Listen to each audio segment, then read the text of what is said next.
So tell us about the good news. Okay, the scriptures say in Acts 20:35, it is more blessed to give than receive. And dive back into that. That was too much bad news. We need some more good news. Well, let me then, at the end of 1 Timothy 6, in verse 17, it says, as for the, let me set this up. You have to understand that in Scripture, think about James 5. Weep and howl, you rich people, for the miseries that are going to come upon you. I mean, and we're all rich, all of us in the Western world. I mean, even the United States poverty level, look it up on globalrichlist.com and put in the figure. You'll be startled to see how high we are, the 97th percentile for people who are at the U.S. poverty level. And then most of us in the 99th percentile, at very least the 98th percentile of the world's wealthy. So Scripture gives us a lot of bad news. But now we come to this amazing statement in 1 Timothy 6, 17 through 19, which shows the one way there is to break the back of the money god, to break the back of materialism. And here it is, verse 17.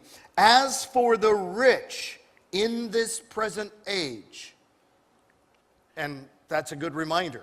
You can be wealthy in this age, and you can be wealthy for the age to come. For those who are rich in this present age, and again, includes all of us here, charge them not to be prideful, to think, oh yeah, this is the work of my hands, all my talents and skills. And where did those come from? From the hand of God.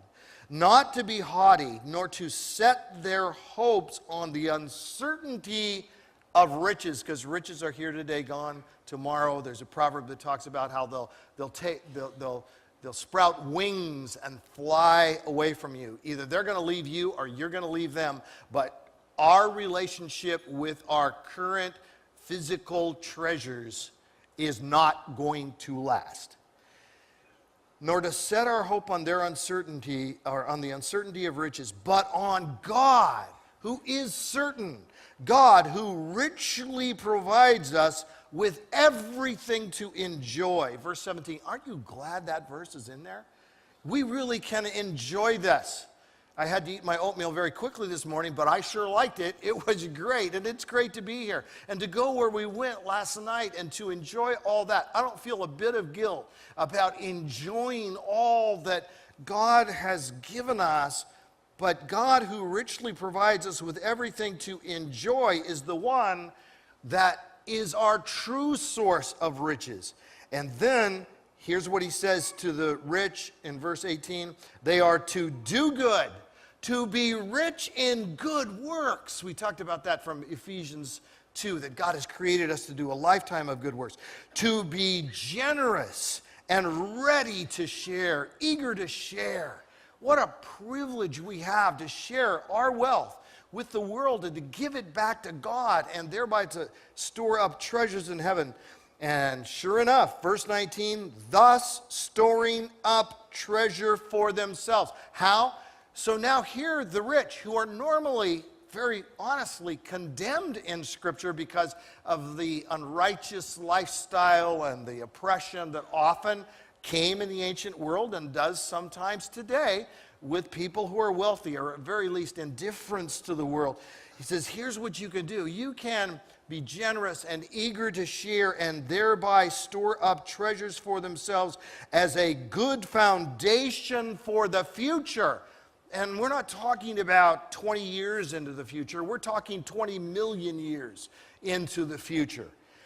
A good foundation for the future, so that they may take hold of the life that is truly life. And I love this because he's promising both treasures in heaven, but meanwhile, he's promising short-term meaningful life, that we might here and now take hold of the life that is really life. People talk about the good life. The good life is the generous life. The good life is the life that says, hey, I don't need this. I don't need the second one of this, and I don't even need the first one of this. I'm going to take it. I'm going to liquidate that asset. I'm going to give it generously to God's kingdom.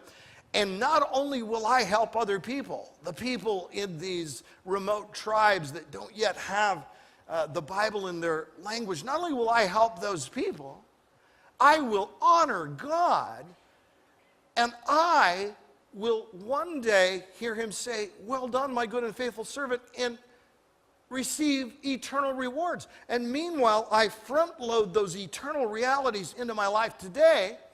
And you mentioned Acts 20:35, David. Jesus said, "It is more blessed to give than to receive." And that word in the original Greek means happy making. It will make you happier to give than to receive. I mean, we win on every level. God's people win. God is honored and glorified. We have eternal treasures, and we can help the poor and the needy and those that live still in Bible poverty. I mean, it doesn't get any better than that.